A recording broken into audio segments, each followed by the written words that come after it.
Hi everyone. So today we are going to discuss Daily Nugget 6 and a passage is I picked up a passage from Business and Economy in the international domain. So let us see the passage first. Before going to the passage, let us see the 5 questions. Which of the following can definitely be concluded from the passage? Okay, so question is on conclusion. Conclusion means 100% sure. Whether the US dollar is at risk of losing its place as the world's reserve currency. What is author's view on this old debate? Author of the passage is least likely to agree. The most likely outcome of the sanctions on the Russia on the international financial system could be. Read the following statement and identify the one that is best suited to fill the gap, one in the last paragraph. So these are the 5 questions. This is the passage. If you have forgotten it, please read it once more so that you can associate what I am teaching. Right. So let us look at the passage, the way I break it, and I try to identify the organization and the main idea. All right, so let us see. During the Crimean War from 1854 to 56, Britain, France, and Russia fought savage battles on the territory of modern-day Ukraine. Hundreds of thousands died from injury or disease, yet throughout it all, the British treasury kept paying its debt to the Tsarist government, and the Russia kept paying interest to British owners of its sovereign debt. At that time, one British minister declared it obvious for civilized nation that public debt should be paid to an enemy during the war. So the first paragraph is nothing which we can call it as opinion of the author. Author is giving some facts, and the facts perhaps are given here to set up the context that of course you will realize once you have read the passage further. So the first paragraph is setting up the context through using the historical fact, in which author is saying in the 19th century war that was fought, even to the enemies, the debts were being paid, and one minister called it a civilized nation. That's how every civilized nation will do. It was belief of one of the minister. Now, maybe quite a few students may find it difficult to understand that what is being told in these lines. It doesn't matter. You don't have to get into the nitty-gritty of what is being told, what is debt, and what is interest, and what is sovereign debt. I mean, most of you would anyways be knowing it, but even if you are not able to be clear with what is happening, please understand this line is simply a process which has been explained. The important thing to understand is the last line, and which says that even to the enemies, the civilized nation were paying debt at one time. So this part is important in the first paragraph. The first paragraph is the context. Here comes the author's opinion. Times have changed. Now he's saying times have changed, and definitely what is he going to say? That these days debts are not paid to enemy. That's the only way, because in the first paragraph, the essence of the first paragraph is that. And now he's saying times have changed. He's telling how. In response to Vladimir Putin's invasion of Ukraine, the US and its allies banned dealing with Russian government, kicked selected Russian banks out of SWIFT payments system, and froze the assets of Russia's central bank. Possible that you are not able to understand these things, that what is freezing the asset, what is kicking the banks out of SWIFT payment system. So SWIFT is a name, isn't it? Because it's a proper noun. So, quite possible that you may not have understood this, but as I always say, our purpose is to understand the organization of the passage and main idea. So if you understand the organization, that in the first paragraph he has said that in the good old days, the nations used to pay to the enemy even during the war, of course paying the debt to the enemy during the war. In the second paragraph he is saying times have changed. So how times have changed, that they are not paying it. As simple as that. Let us keep it very simple. The last line is the opinion. Rather than paying debts to the enemy, today's standard response is to paralyze the aggressor's economy, even if you are not involved in the fighting. So here he is illustrating how times have changed. All right.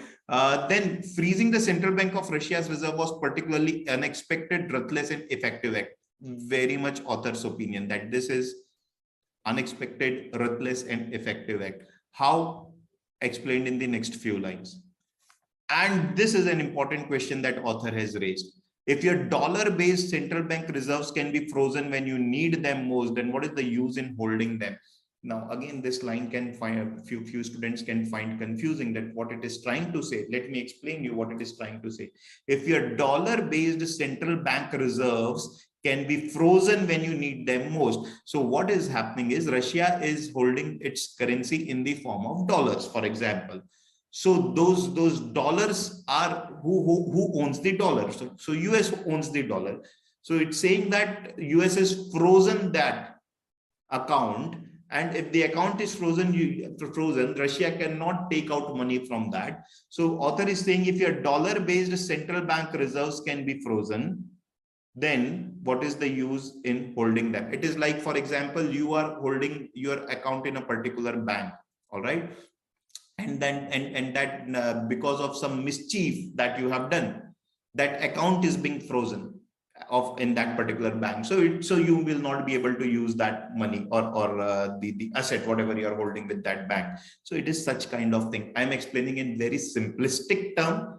I may be wrong here and there, but my purpose is not to teach you economics. My purpose is to teach you simplistic way of understanding the passage, and that's how it is. That's what it is trying to say. So author is saying if in the need, in the time of need, I cannot use my account, and what is the use of holding it, right? And then this is the most important thing that has in turn reignited an old debate. So author has said all these things and then said because of this because of what all what all has happened, an old debate has been reignited whether the US dollar is at risk of losing its place as the world's reserve currency. So here we can infer that people across the world are perhaps using US dollar to reserve their currency because it seems like a safe bet to them perhaps.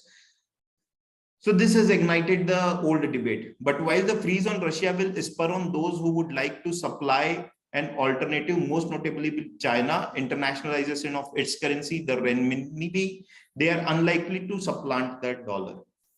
So author is saying that old question has been reignited, whether US will remain the world's reserve currency. Some people are saying that maybe China will come, but author is saying that they are unlikely to supplant the dollar also. Together with that, China looks like a probable candidate. And then author goes on to give his opinion. The greater threat is of fragmentation in a financial system that, while imperfect, allows all to prosper together. So he is saying that maybe US may lose its dominant position, but but what will happen is a new kind of system may arise, and which will be imperfect, but everybody will prosper in it. Then this paragraph is factual in nature. China's 3.2 in foreign currency reserve, the largest stockpile in the world, suddenly look more like a weakness than a strength. Of course, this line is author's opinion that it looks like more like weakness than a strength. But in the context of the entire passage, this particular paragraph doesn't has that much importance. It is perhaps evidence for what he is going to say further, that why China cannot become cannot replace the US dollar as the world's reserve currency. So it is saying that of course China has a huge reserve, but it looks like more of a weakness than strength, and only by becoming an issuer rather than holder of reserve can Beijing raise some of the America's financial power for itself. The way to do that is to persuade others to hold renminbi. So he has raised a question that whether the US dollar is at risk. Then he said that a few people believe that China may replace. Then he said that no, it will not replace. And these are the reason that why author is saying that it is difficult for China to replace US dollar as the world reserve currency. Then the last paragraph, the first line is missing. And the next line says that the might of the world's preeminent economic and military power ensures that US Treasury bonds are stable in crisis. The US Federal Reserve ensured they are liquid. During kind of economic turmoil, they are asset a central bank wants to hold. So this is last line is author's opinion on US dollar, that it is saying that the US Treasury bonds are stable in crisis. Federal Reserve ensures they are liquid. So he's telling good thing about the US assets. And he's saying that during time of crisis, this is what anybody will like to hold. So what is the organization of the passage? Very interesting. He has he has first author has given up a context, historical context. Then he started giving his opinion on how times have changed and what are the things happening. Then he has raised an important question, the most important question. Of course, he has used explanation, facts, and logic to do all these things. and arrive at the answer of this most important question. If I focus on the main idea, what is the content? Freezing reserves of Central Bank of Russia will lead to weakening of US dollars as world's reserve currency, question mark. This particular part explained in the first three paragraphs, that freezing reserves of Central Bank of Russia, the US has freezed the reserves of Central Bank of Russia. Then the author in the later part of the passage, the last three paragraphs says this, will it lead to weakening of US dollars as world's reserve currency? He has raised a question, and in his judgment, he has said, no, it will not happen. So this is the content and judgment, a very different kind of passage from what we have seen so far. Writing style, of course, is argumentative, and how beautifully he has built up the argument, giving up the context, then giving the opinion, then raising a very relevant question, perhaps the most important question of the entire passage, and then logically explaining or giving his opinion about that particular answer, right? So it is clearly an argumentative way of writing, where he has said, no, dollar is not going to be replaced by some others world or some other currency as world's reserve currency, right? Now I've included another slide, because now once I have read the passage, I realize that in fact the first three paragraphs are the context, and the main thing is in the last three paragraphs. See, understand this thing, that what I'm discussing in this particular slide is not relevant from the point of view of exam, but my purpose is to tell you the things that are important when reading the paragraph. Now the most important question is being raised here, in that has in turn reignited, and author has given his opinion about what will happen. The first three paragraphs looks like the context, a build up, so that he can raise this particular question. So that is what I am saying. The context and the later part is the debate part. All right, so let us look at the questions. Which of the following can definitely be concluded from the passage? Definitely be concluded means 100% sure. Let us see. During 19th century, countries were more civilized in making payments of their debts than now. Looks a very, very good option, because it says, the first paragraph says that was the time when even to the enemies they used to pay debts, and now the times have changed.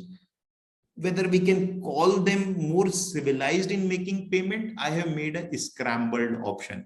This civilized nation was opinion of one of the British minister. So on the basis of one British minister, can we say that we can conclude it?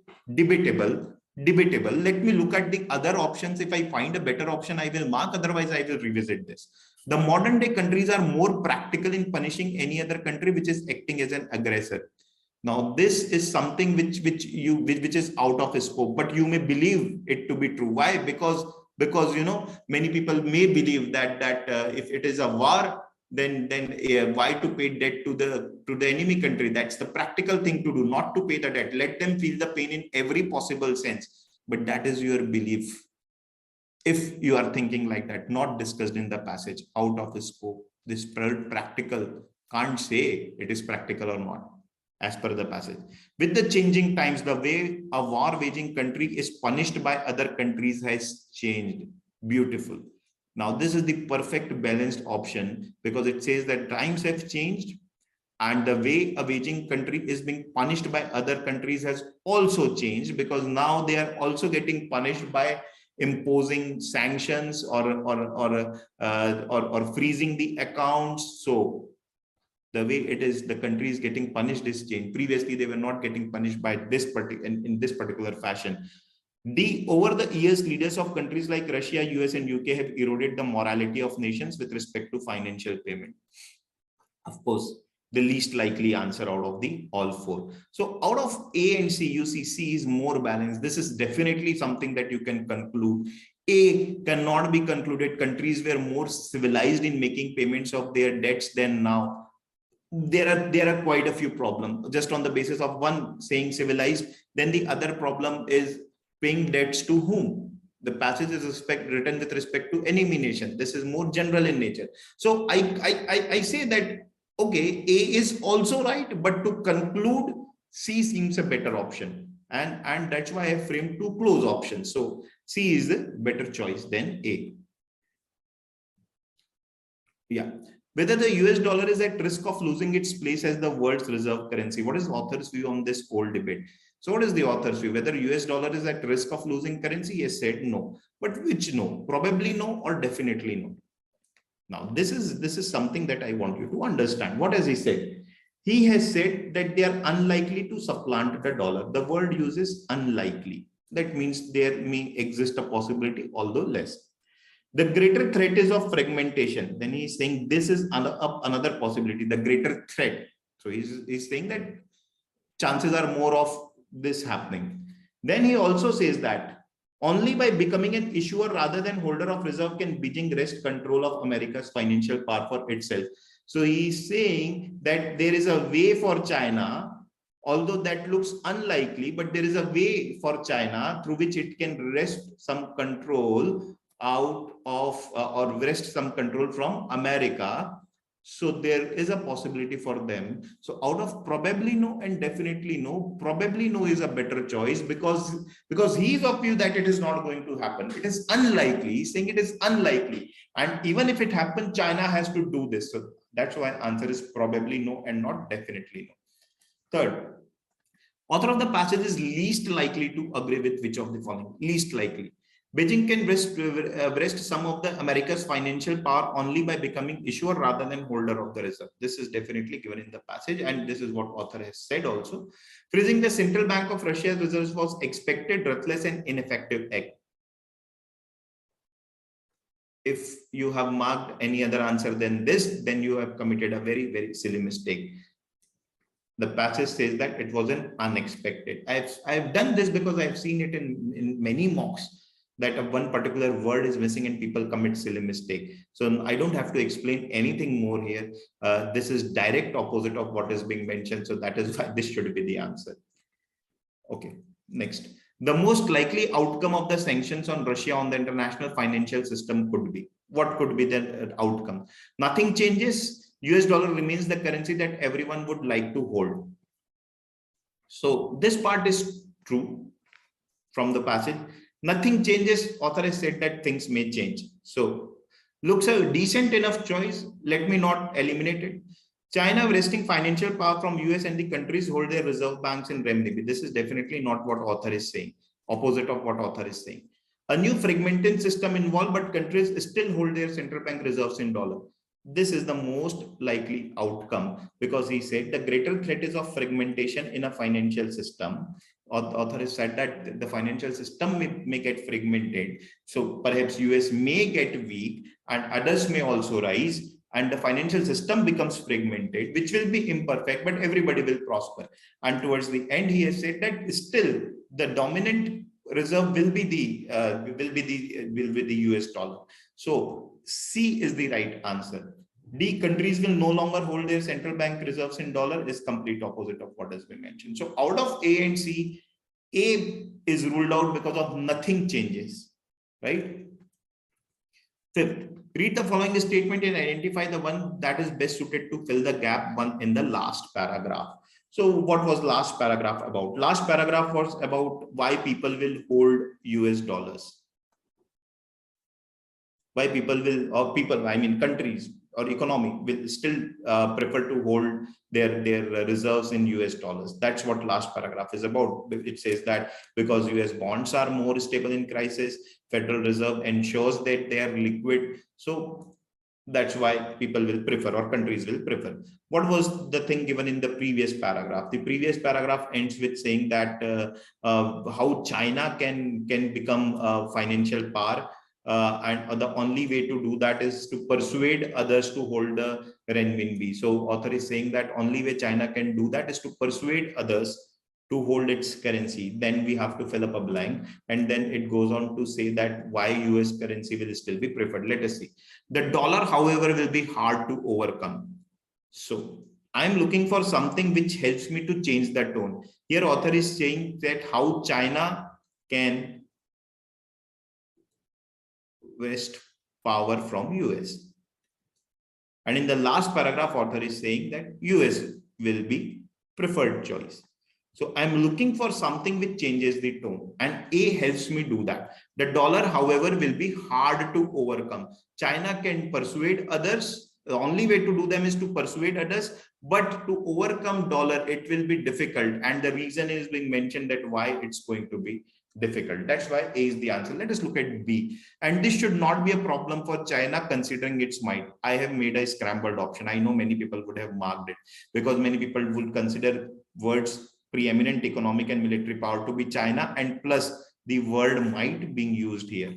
That will confuse.